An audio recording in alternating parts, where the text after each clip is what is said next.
Sino ho dito ang hindi nag-online advertising? I didn't even say internet marketing, okay? Yung hindi nag-online advertising through any of the popular sites like Sulit, DFA, can you please raise your hands? Huwag ko kayong mahiya.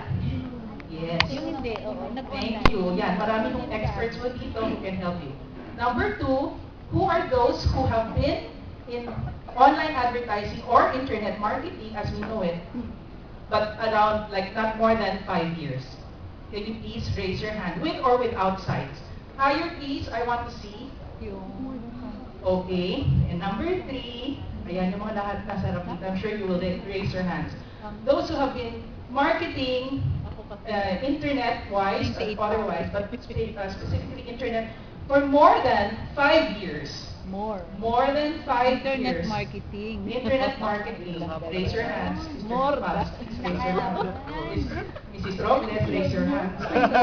I know the people here because I see you online. I do my research. Okay, I research. Alam mo po yan. Okay, so yung mga ayaw mo magtaas ng kamay, I see your faces and I recognize you.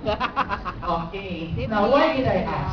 Because I have been a broker for more than 10 years, full-time practicing broker, and I have been practicing as an internet marketer for about like 7 years.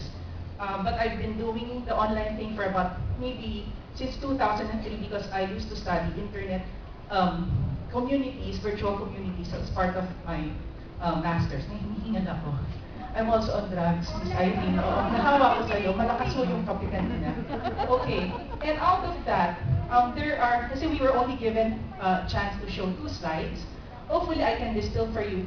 I've seen that there are some practices that work best for me for internet marketing, specifically for brokerage. I know many of you have delved into internet marketing kasi parang bandwagon effect ko yan, no?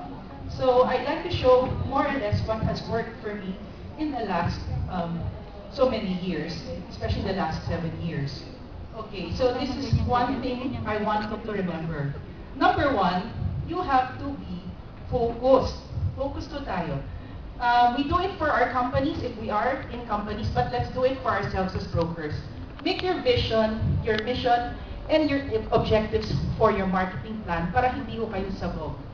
I am of the belief that in the internet, much as you can sell anything, you must sell and represent something.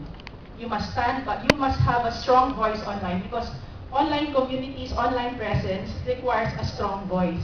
Maaring ang ganda-ganda po ng site nyo, pero believe it or not, the impression online can be, you're just one of 100 million sites, right? And you know very well that there are so many real estate sites out there. Okay, so number 2, niche your market. Again, the internet, I think we're about like what? 26 million, more or less 30 million Philippine users online. Okay, distributed all over the world. We think that most of them are in the Philippines. Quite a good number of our OFW workers are, online in Europe. They're in the Middle East. But yes, we are 30 million strong online. You can really niche. Okay, again, it's all part of having an identity. You create market-focused rather than product-centric brokerage sites. So you can establish identity. And I really suggest you come up, kahit simple lang po, magpa-design na kayo dyan sa inyong desktop publishing shop sa tabi-tabi, but design your own brand and logo. Then buy your domain or your brand domain for minimum of 5 years. Kanina I was conferring with Ms. Janet Oral. Mentor ko rin po yan. I take also her courses. As a teacher or a mentor, I also want to be mentored by other people, by experts.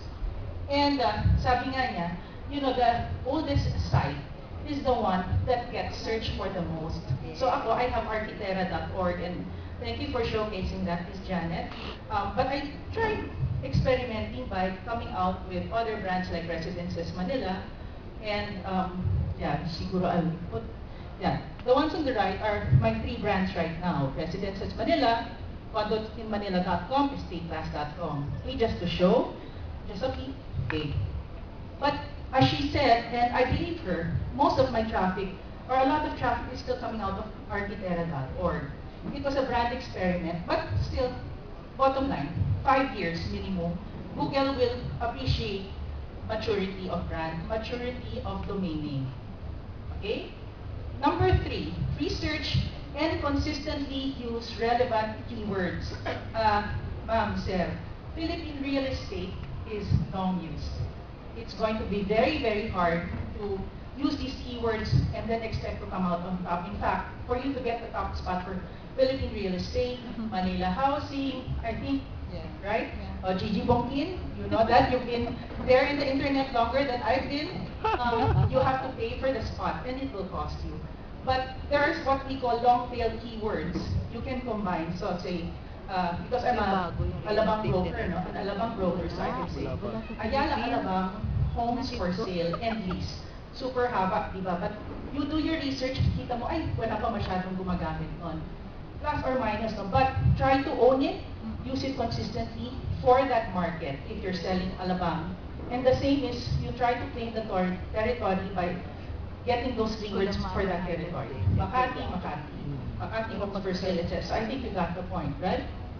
Okay, number 4, I've seen that you really need to practice what I call multi-channel advertising online.